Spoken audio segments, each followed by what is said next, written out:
300,000 refugees in recent years, and you're sat there saying that we are not humanitarian. What planet are you living on?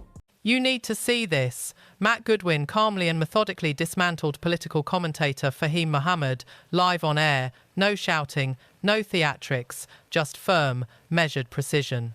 Mohammed came in hard, challenging Britain's growing pushback against mass immigration, but Goodwin held his ground, composed, confident and unflinching.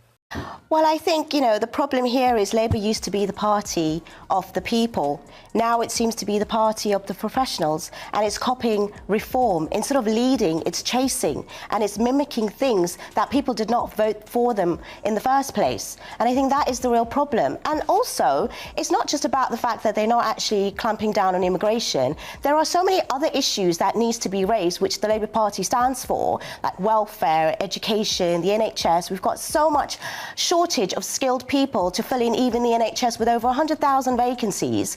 And, expenses are still high. They're targeting very vulnerable people at the moment.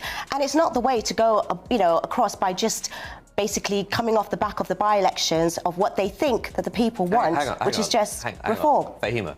You need to see this. Matt Goodwin calmly and methodically dismantled political commentator Fahim Mohammed live on air. No shouting, no theatrics, just firm, measured precision. Mohammed came in hard, challenging Britain's growing pushback against mass immigration, but Goodwin held his ground, composed, confident and unflinching. Two things happened this week. Firstly, we learn immigration is the #1 issue in this country. Only because that's the only thing being told and spoken about. Okay. So this is what's interesting, Michelle. This is the left narrative. No, it's not. I'm not the left. Why do you call me the left? Can I finish? We're all talking about immigration, and that's the reason. Well, we're not all talking about immigration. Can I finish? We're all talking about immigration. That's why immigration is the #1 issue, as opposed to it's nothing to do with the record numbers of people who are actually coming into our country. Yes. It's the debate dominating every headline, and no, raising your voice doesn't make you the voice of the nation. Immigration levels are at record highs, yet the government's response remains painfully predictable. Finger-pointing, hollow pledges, and the occasional soundbite from Keir Starmer about deporting offenders, as if that alone could fix a system in freefall. What we're witnessing isn't leadership, it's political theatre on repeat. And after years of the same performance, the British public is exhausted, truly exhausted. And the second thing we've learned this week is 85% of Brits want net migration reduced below 100,000, and nearly half the country want zero migration. And you're acting as though Keir Starmer is kind of speaking up for this mad, extreme fringe. Most people in this country want less immigration. It's not that hard. Well, I'm sorry. Now, I really do feel that you are basically trying to talk for everyone when it's not the case.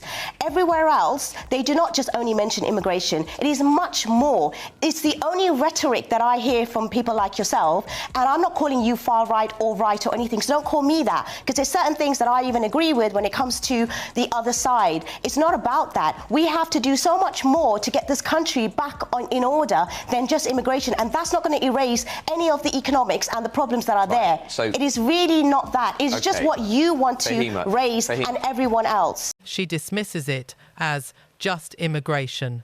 Frankly, that's astonishingly out of touch. Downplaying Labour's failure to present a clear migration policy as if it's irrelevant ignores the reality on the ground. The public isn't asking for platitudes. They're demanding control, clarity and competence. And as for the economic justifications she keeps repeating, it's time for some honesty. The issue isn't nearly as simple or as one-sided as she'd have you believe. As I say, it's the #1 issue in the country. That's the British people... Because that's the telescope right now that's been put on. That's the British people who are saying we don't want to have to deal with these record numbers of people, many of whom are breaking our laws. And it's the British people who are watching this show who are being asked to pay £15 billion over the next 10 years, $5 million a day for hotels and accommodation. You talk about economics. How about we take that $15 billion by fixing the illegal migration crisis? And how about we have 10 new hospitals for the British people. Why don't we do that? Well, why can't we also fix the processes in the first place? It's been so long where people are waiting for their immigration status.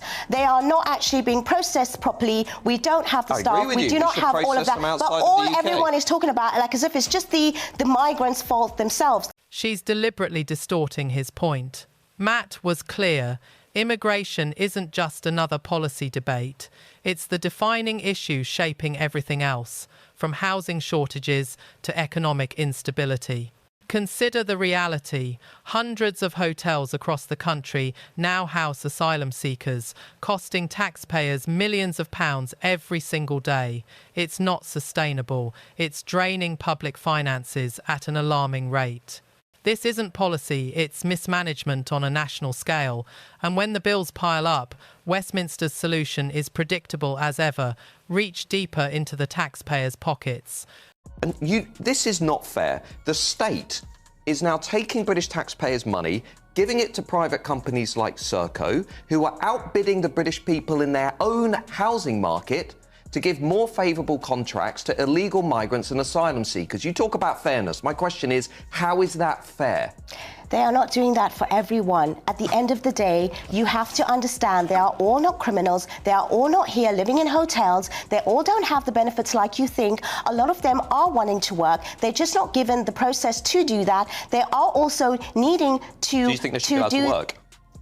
Well, if they are going through a process and they are actually filling the sort of criteria that meant to be, because at the end of the day, every country has taken a certain amount. I do not think that it should be overly exaggerated with regards to everyone being criminal, everyone here being economic migrants, and they are just here to cause havoc. While working-class communities are left to confront the grim realities of grooming gangs and rising crime, Fahima's focus seems misplaced, more performative outrage than genuine concern. She delivers polished lines about compassion as if addressing a conference audience, yet shows little empathy for those living through the consequences.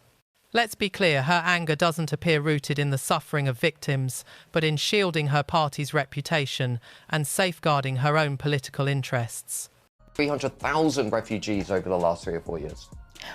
Well, you know what? At the end of the day, we have to understand that they are doing what they feel that they can. They don't have the means all of the time to come through certain... Everybody should just do what they want. No, it's not. There should be tougher sort of legal processes here, done quicker. Okay. And they also need to be much more tougher laws with regards to making sure that they are not all seen like how you say, which they're not. Otherwise, they will be charged and imprisoned when they land. They're not charged and imprisoned because they're not seen as criminals. They are seen as someone who needs refuge. So we need to be able to process that. I don't believe that the boats is the best way to come. Obviously, it's causing so much damage when it comes to people losing their lives. It's not obviously the legal route. But at the same time, if you are fleeing and you are needing help and you wanting it, just because we're sitting here and we don't have those, those kind of experiences, or we don't know of people that have, it's so easy to just criminalize them and make them all when they are actually also very vulnerable. There's a moment where Fahim Mohammed points her finger at Matt Goodwin, calling for compassion and safe havens,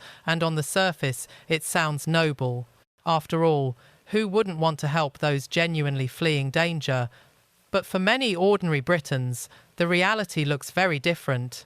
The space they're asked to give often shows up not in acts of compassion, but in police reports, overcrowded housing lists, and rising local tensions.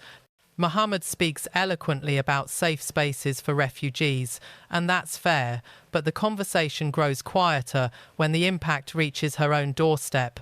When once peaceful towns begin appearing on crime maps, people feel that shift. It's easy to speak in ideals when you're not the one living with the consequences every single day. Starting point is always, what about the rights and the sense of fairness for people who are coming from outside British the country values who are breaking our law? I'm sorry, they're not all breaking the law. They're not all breaking the law. You live in some fantasy land. No, you live in a very different land. The British culture is based on the notion of fair play, which is if people come into the country... Which is humanitarian as well, refuge. And laws. It's also Christian for you to also not be so hostile like you and talk like you and put everyone in that sort of boat like they are. 1,000 refugees in recent years, and you're sat there saying that we are not humanitarian. What planet are you living on? You don't even need to watch the full exchange. One moment tells the entire story. Here we are, being lectured on morality, British values and compassion by individuals who have themselves thrived under the very system they now deride.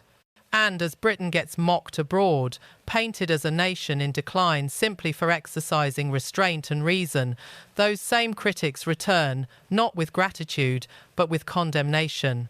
They chastise a country that has done more than most would even attempt.